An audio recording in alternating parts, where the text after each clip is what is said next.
Hi. Good afternoon. Hi. Oh, that was very mellow. Hi. You like that?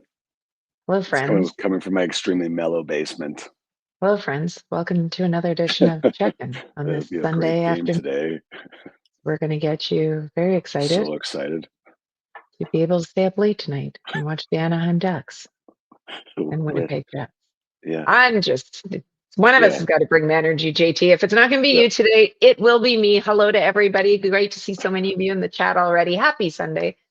Lots of people already excited for this game tonight. A lot of people looking to go duck hunting. So we will see hmm whether or not the Jets are able to have some success tonight. Love to see all of you in the chat. Hope that you're going to be staying up late tonight and being able to take in the game as the Jets look to get into the win column. They have not obviously been able to do that so far in this trip as they've made their way through California, and they go into Anaheim tonight against the hottest team in the league right now, with the Ducks having won 6 straight, including an overtime winner thanks to Jacob Trouba last night in Vegas, and they have won 8 of their last 9 and points in 11 of their last 13. So once again, they go up against a team that has been rolling. Yeah, when you look at you look at this road trip schedule and you're like, okay, there's San Jose and Anaheim in the middle there. And you're like, if you at the beginning part of the year, but now you're looking at this going, oh, okay, look at Macklin Celebrini, Will Smith. Like it's incredible the pace that San Jose is playing. And then like you look at Anaheim, Joel Quenneville becomes the head coach, and you have all these young pieces coming into place. You're wondering if Anaheim's going to be able to make that step. And I know it's early, but Leo Carlson was dominant last night. How about Jacob? That's Jacob Trouba's first overtime winning goal since he was with the Jets in 2018-19. He's actually leading the National Hockey League in plus minus right now, plus Mhm. 16. So this is a big jump from what Anaheim was last year. It's like a massive change. So a lot of these players, Cutter Gauthier, a lot of these kids that you thought were, well, they're great players, but when was that going to? When were they going to turn that corner? And they have done that so far this year because there's a lot of young faces on top of the scoring race in the National Hockey League right now. I know that Nathan McKinnon had a huge night in Edmonton last night, but the fact that after the game on Friday, Macklin Celebrini was leading the National Hockey League and scoring at 19 years old is pretty Yeah. crazy. And speaking to the how great these young players are now coming into the league.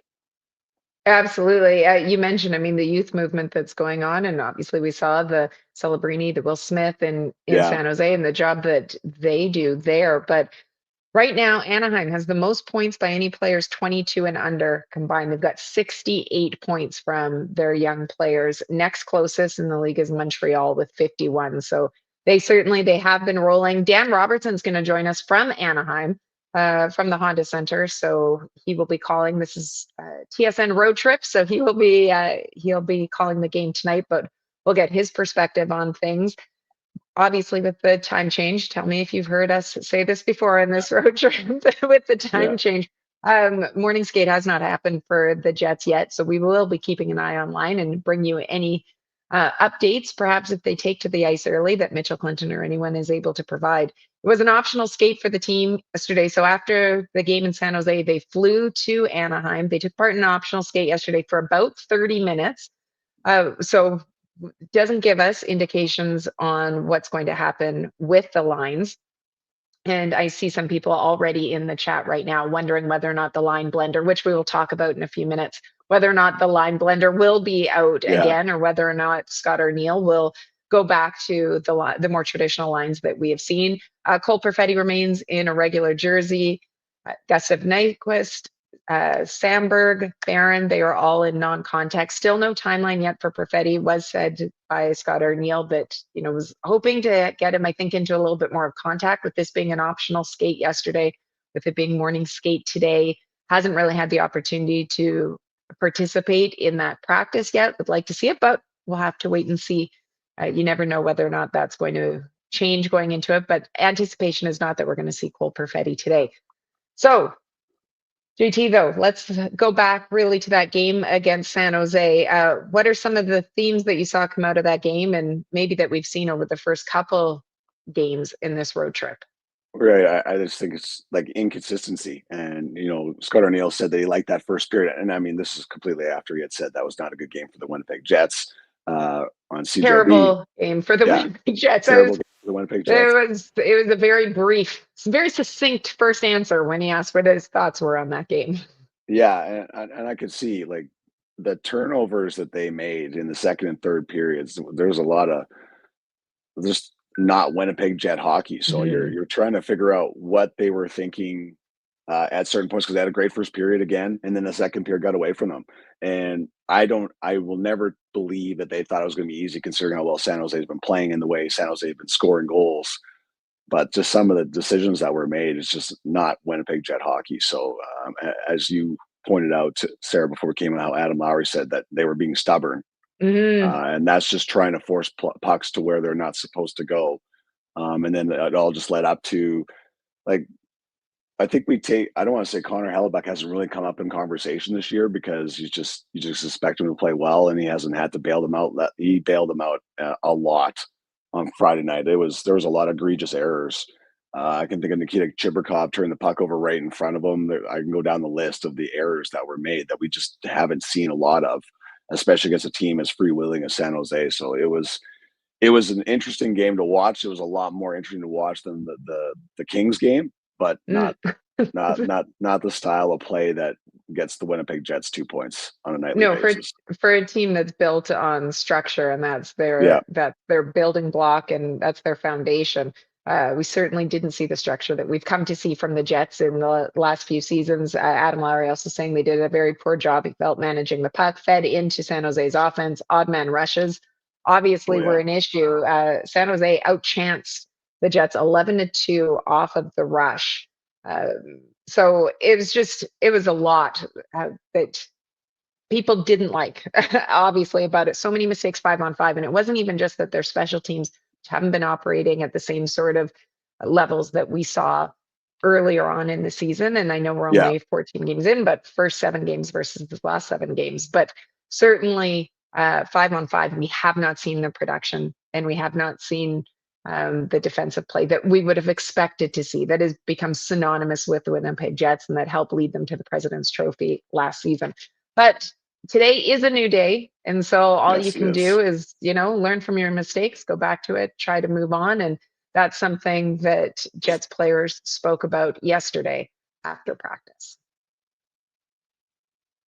We talked about it early in the year that we were good for a couple of periods and off for a period. We were, yeah, and we started to build it, and it got kind of going again where we were, a little sharper, a little crisper. We were doing it sort of shift to shift. Each line was kind of going out and doing it. And just saw last night we had so many turnovers in that second period, and gave a young team lots of great looks. And Helly had to stand on his head, and it was just more of a kind of a falling back, taking a step back. And that was probably more where my frustration came from. Yeah, I think it's consistency, just kind of more so just as five-man units to me. I think just staying connected as a group out there, staying connected for 60 minutes is one thing that, maybe we lack. And, I think just stick within ourselves. We know what kind of team we have in here, and just do the plays five-man units for 60 minutes. Condensed schedule, a lot of action here, and just kind of move on to the next one. Obviously, there's a lot of things we can learn from last night. There's a lot of things that we didn't execute on, or just a lot of situations that you got to learn from. So obviously we're going to continue to work at it. Our game's our game in progress, and we got a ways to go for sure, and we're going to work at it. Yeah, and I think that's all you can do, right? There is no need to panic about what we've No, seen from the Winnipeg Jets. And I think that when you look at some of the struggles that they've been going through, and you see people in the chat, I see a bunch talk about, look, they're holding the fort as the injuries continue to have had an impact on them. Sends like everybody just relax for a little bit. We know that the foundation is there for the Jets. They've gotten away from it for the last few games. They have been stubborn. They have tried some of those plays that, maybe we saw in previous years. I think that JT, it'd be fair to say that in earlier incarnations of the Jets, we would see times where stubbornness would certainly creep into their game with trying things that yes, you just over and over again you knew weren't working, but didn't want to do maybe the simple things, wanted to do. They made it harder on themselves than what they needed to. And I think that we will see this Jets team bounce back and get back to their games. So let's talk very quickly, and I don't know if Dan's there. So let me, Yes. okay, well then let's go Yeah. to Dan. Why don't we bring Dan in, and then we can Oh, continue this there he conversation is. even with him. There he is. Hey, Dan, one of my favorite Hey sayings, one of my guys. assistant coaches from the Lethbridge Hurricanes used to say, Michael Dick used to say, it's not an excuse, it's a reason. So let's go into the travel issues the Jets and the fine broadcasting crews had going from LAX to San Jose, because there is something lying inside of what happened on Friday night to what the travel issues were. Yeah, so the game was Tuesday in LA, and we're getting ready. The next day they practiced. So we got on the plane after that, and we took off for San Jose, and then we circled and came back. One of the landing gear doors wouldn't close. So the short of it is, we sat on the plane once we landed for 8 hours before we took off for San Jose. So, to sit in one place it certainly wasn't the end of the world. Everybody was comfortable and all that sort of thing, and in pretty good spirits. But it did throw off the routine, and it got guys to bed pretty late in San Jose. So it was an interesting day. We'll call it that. Fair enough, Dan. I want to ask about what you've seen from this Jets team on this trip. I mean, you look at the start that they had, and I think that sometimes, they were finding ways to win, and it's not as if it's been the dominant start, obviously, that we saw last year, but last year was a history-making start for it. What have you seen, though, in these last couple of games in California that maybe the Jets need to focus in on correcting specifically here tonight against Anaheim?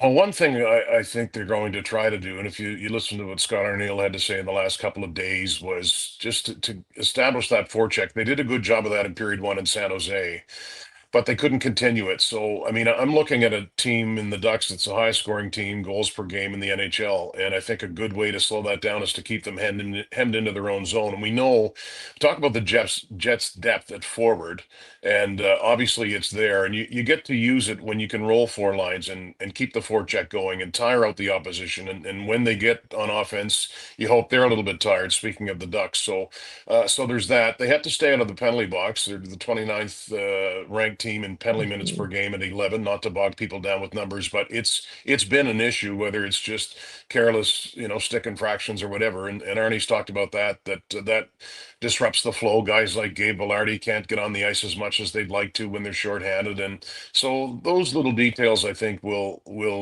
certainly, if they can correct them, will help them. I'm really interested to see what tonight's game's going to look like, because we know Vegas um, hosted the Ducks last night, and the Ducks beat them in overtime.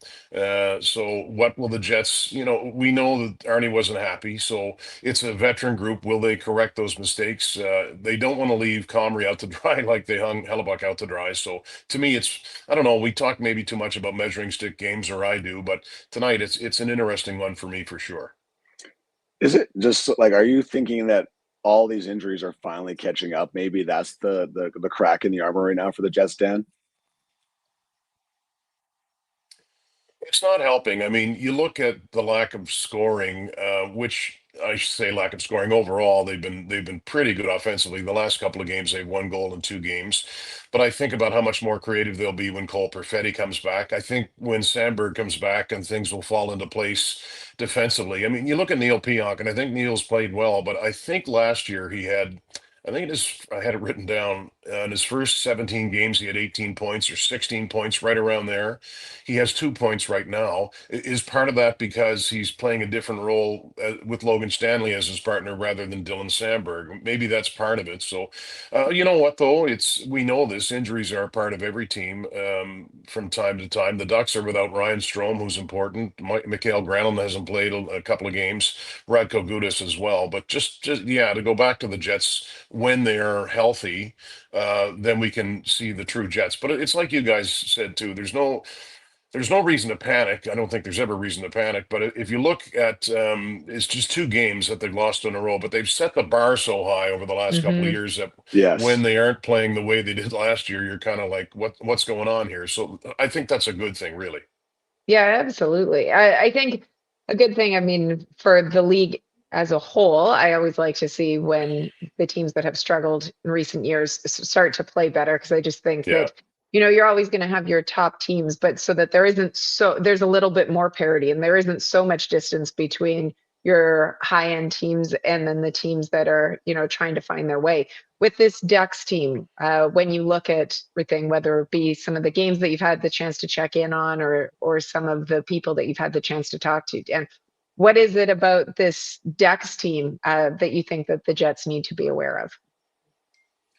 Well, Alex Killorn said something last night in the pregame that I thought was pretty interesting. He said, "We're playing free." So obviously, the coaching change has helped with Mm-hmm. Joel Quenneville coming in, and he's got them playing that way. And to me, there's parallels with the Sharks, sort of like you alluded to. They went through their growing pains, and they still will. But you're down at the bottom of the standings. You're going to get good draft picks. You have to do the best you can with them, and obviously there's guys like Leo Carlson won't be 21 until next month, and he's 6'3". Remember how they eased him in? They kind of had load management. They would sit him as a rookie a few times, and clearly whatever they've done has worked well for them. So it is good though, Sarah. It's good for hockey, and I kind of, obviously we broadcast Jets games, but I had to kind of temper myself watching San Jose play, and you don't want to get too excited about a team, but they're like the Ducks in that there's the Celebrinis and the Smiths, and these young guys are starting to mature, even though they're so young. But I think you'd both agree that as time goes on, as the years pass, I should say, that young guys they're better earlier in their Mm-hmm. career than they used to be. It seems that kids just come in so ready to go, and that's what's going on with the Ducks right now. And you know what, Jacob Trouba, you look at his numbers; they've been good, so they have a pretty good support system too. But again, I go back to I want to see a strong, consistent Jets forecheck tonight. I think if they can do that, they could be in pretty good shape. How are you hanging in there? It's been a long road trip. Do you miss us yet? Being in the You're sun only every halfway day. there, Dan. I feel like we're I never know. going to see you again. I was looking at my suitcase today and thought I'm going to have to hit a laundromat here somewhere along the line. It's funny because we're close to Disneyland or Disney World or whatever it is, and with that, there's a lot of young families in the hotel. So some screaming kids woke me at 5:30 this morning. So I go to meet Kev for breakfast, and he's got the long face. I said, "Screaming kids wake you up?" He's like, "Yeah." So there you go. Some of the perils of life on the road. So if we're a little crabbier tonight, or if the bags are a little puffier under the eyes, and you'll know why. But no, it's been great, and it's a testing. They're all testing road trips. Like Arnie said the other day, we're playing a fast team and good young team in San Jose, and he kind of smirked, and I'm paraphrasing, but he said every team is good nowadays, and it is Mm-hmm. true, right? So this is a good test. It's a different one than what we'll see, I think, in Vancouver, in Seattle, and Calgary when we get there. But no, it's you learn a lot about teams on long road trips, and it's a chance for them to come together still fairly early in the season. But it's been so far it's been fun, and it was a fun game in San Jose the other night too. The Jets just Yes. obviously had chances to tie, even though they didn't play nearly as well as the Sharks. But yeah, so far so good. All right, buddy. Appreciate the time. Thanks so much for joining us, and look forward to having you on sometime later this season. Enjoy the sun. Look forward to seeing you Are, both in person once again. Thanks, guys. are you guys going to Disney? You and Kev get an Uh, afternoon Disney we trip, might maybe? we might get the mouse hats with the ears and hold Oh, hands and run around the place. We'll Yes. see. hey, Oh, you see, did you see this now? please let Dad know I'm using his 80-pound dumbbells in the gym as I listen to you three. Yeah, that's right. Kevin You Sawyer guys, chipping you in from guys the are the gym. best. Thanks so much, We Dan. try. Thanks, guys. Good Okay, fun. See see you you later, later. buddy. Have a good call tonight. Dan Robertson and Kevin Sawyer chipping in as well. Wow, you gotta like it when the whole crew. That's maybe we should get them both on.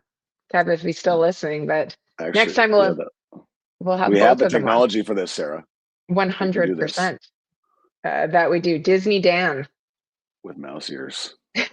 Hey, I like the first. I had never been to Disneyland in my entire life growing up, and then we were in Anaheim one time when I was with Sportsnet covering the Ducks and Red Wings series, a playoff series, and I'm like, I'd never been, so I decided to go by myself. And the meltdowns that I saw and the fighting between husbands and wives was beyond. Like I couldn't even believe what I was seeing halftime. There was like domestics going on everywhere in Disneyland. It was not the happiest place on I earth. was I gonna mean, say, I was, no, it's the happiest place on earth. What are you talking about? and the genius part about when they come off the ride is they have that store. So if you come off any ride, there's a store staring you in the face. She got the kids all excited. They go in there and then they come off the ride and then there's all the toys in there. Like you're as a parent, you're totally screwed.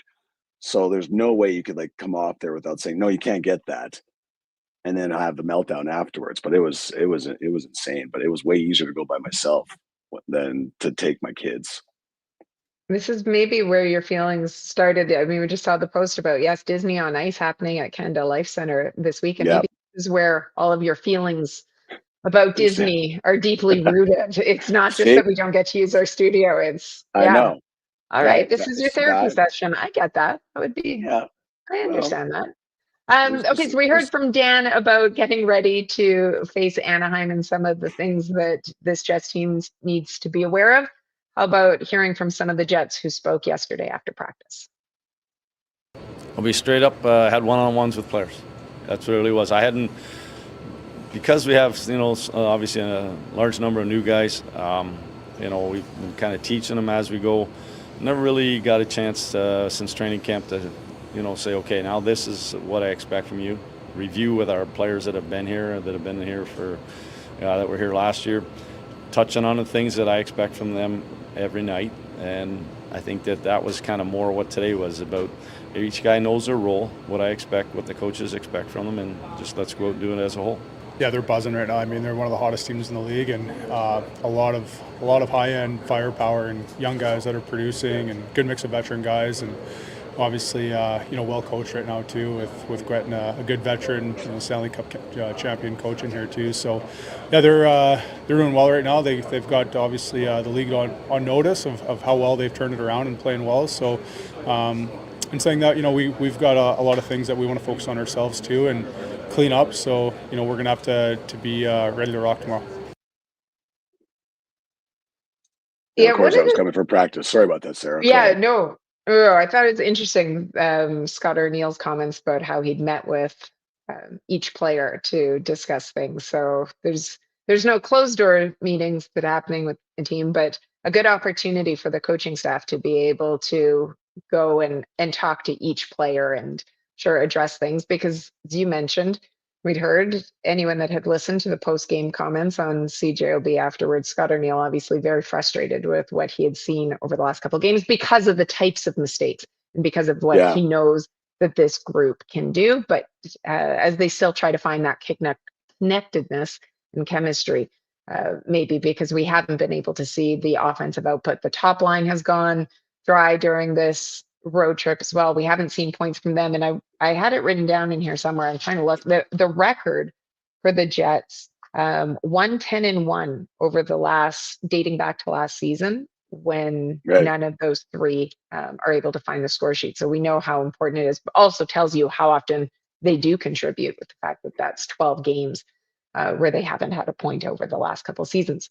Do you think, and this is maybe a question as much for those in the chat as you as well, Jamie, so if everyone wants to chime in on this, do you think that we're going to see some different lines tonight or some different changes to the lineup? You're dealing with a fast team, but yes, this Ducks team has played. This is their third game in 4 nights, 4 and 6. Right. We saw the blender out in the third period. We saw Nino Niederreiter and I follow up with Scheifele, Connor, Lowry, and Nemesnikov, Kepke, Taves, and Velarde.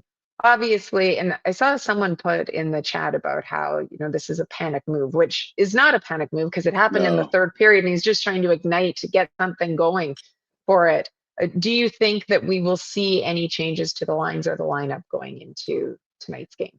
What would your Well, sense be? I think you still go back to your top six because Yeah, I me just too, think there's for been sure. enough magic with Niederreiter or with Vladislav Nemestikov and Jonathan Taves and Alex Iafallo. You can't break up Scheifele, Velarde, Connor right now, anyways. But I do think I think you made a good point before when we were talking about the show. I think this is a Brad Lambert game. But I don't expect to see that many changes because I think you still want Niederreiter and Lowry together. It's just who do you put on the other side? I think Tanner Pearson's a good fit there for the time being.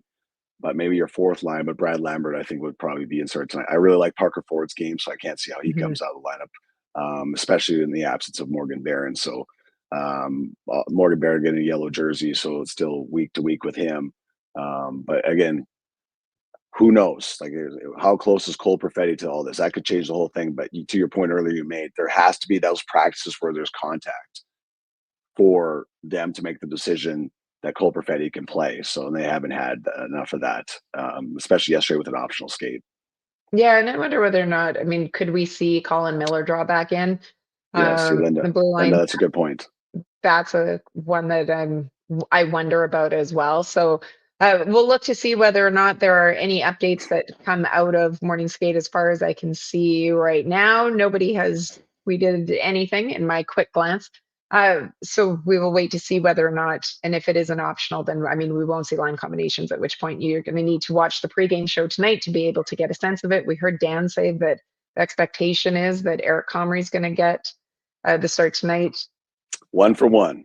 There you go. There you go. Whether it's been Connor Hellebuck or Eric Comrie in net this season, I think that when you look at this small sample size so far, your goaltenders have been your MVPs because both of them, I mean, these losses that we've seen have not been at the feet of Connor Hellebuck. Certainly, he's played lights out for it. I think that he's given them every opportunity. And Comrie so far, 3-0, 929 save percentage. Helpful for Comrie too in his 3 wins. And he gets lots of goal support too, Sarah. That's the was that too. Finally? I was just going there, JT. Is that finally, something that Hellebuck hasn't had in the last couple of games, because the Jets have just 2 goals if you go back 7 periods, and one of those was an empty netter in that game against Pittsburgh. So they've scored only the 1 goal through the 2 games in California. Josh Morrissey's goal last game. So Hellebuck hasn't been getting the run support. They haven't been able to find the back of the net. That was the storyline with Eric Comrie last season. Obviously, it was not in the first 3 starts. The Jets were able to find their production going. Okay, so we actually, just quickly before, we've got a fun bit, a couple fun things from the content department that we thought we'd throw out there. But I do want to just quickly with Anaheim, you mentioned new coaching staff, Joel Quenneville taking over. And I was reading an article from earlier in the season or just before the season, and it was on The Athletic, and it was talking about the Quenneville bump. And we always hear about, the new coach bump that happens often when a change happens in season.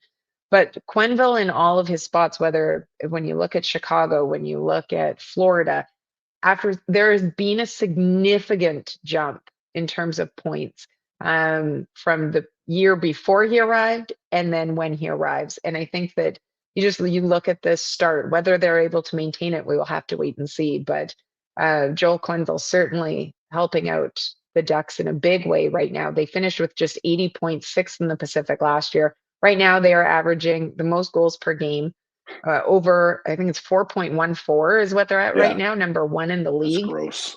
Yeah. For it. So they found different ways to win, and credit as well to just the job that they have done right now with their young players that are coming up, but mixing in with the veterans too. Chris Kreider has done a great job in terms of his production since he was acquired. He leads the league in high danger goals. It's just, it's been a lot right now for this Anaheim team, but it will lead itself to being an exciting game tonight, I'm sure. For sure. You talked about the fun videos that were put up by the content department. Listen, a lot of us, especially Sarah and I, do remember the Etch a Sketch. That was a primary toy in my house. 100%. So the fact if you were of a certain age, you remember the Etch a Sketch. So I want to see the people in the chat right now. Give us the heads up. Let us know. Do you remember the Etch a Sketch? Do you remember using that as a child? And I don't know if you have used an Etch a Sketch recently. They are infuriating. Yeah. Well, for you. No wonder it took us so long as children and kept us occupied for such a long period of time, because they're so challenging to use. But we said this. Here we go. This is going to be something that Gabe Velarde is extremely good at. He's a liar. It's kind of like my Actual handwriting. You used an Etch sketch before? I've never used this in my life. I'm not this sold. Do you write your name? No. But I'll try. Oh. Yeah, Gabe's gonna rip through this. I don't know, man. Well, how am I supposed to write Gabe? Oh my god. This is taking me way too long to figure this out. Yeah, this is. How do I get it over there? Does it have to be? Is it all connected? Oh, you can use them at the same time. Hmm. Oh no. Oh no. Glad I have a short first name. Getting there.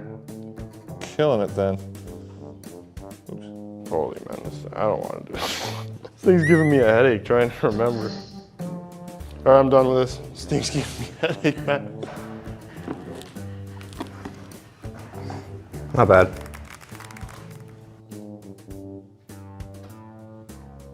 How's that look? Luke? Solid. Can I stop at John? I gotta do the whole thing? Hi, yeah, that was... Did the short version. It was a little easier. I didn't get anything. This is terrible. That was tough.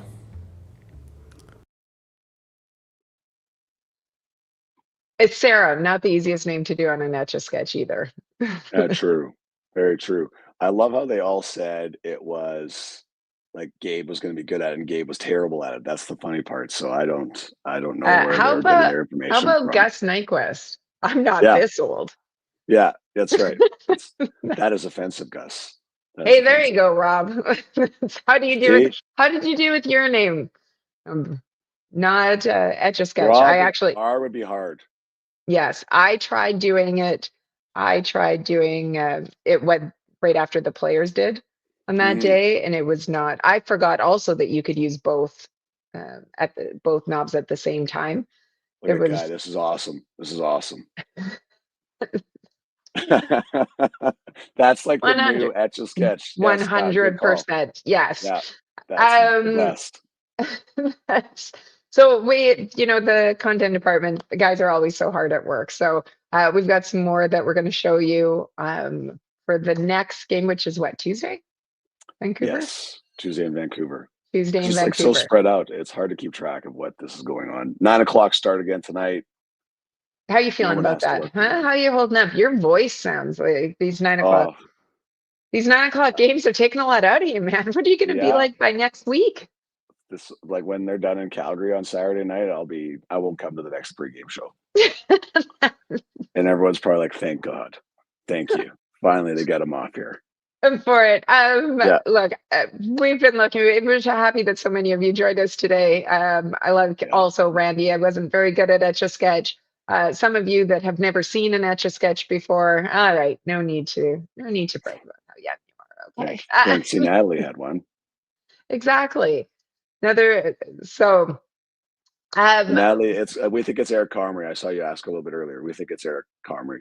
Yeah, that's what Dan said. And we haven't been able to see anything yet coming out of morning skate. So make sure to keep an eye on Mitchell Clinton, his X account, his feed. He often updates line combinations. If line rushes are shown during morning skate, again, we don't know whether or not it's going to be an optional, but you can always catch the Winnipeg Jets on TSN pregame show.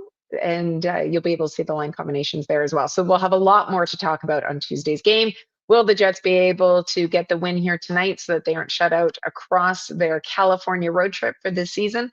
What happens with the lines? We will be able to discuss that on Tuesday as well. And hopefully we'll be able to talk about a Winnipeg Jets win with all of you. But either way, we appreciate you guys spending some of your Sunday with us. We hope you enjoy the rest of your weekend. And thanks so much, everybody, for checking in. Take care of your voice, Jamie. Don't talk for the rest of the day. Thank you. Yeah, I will.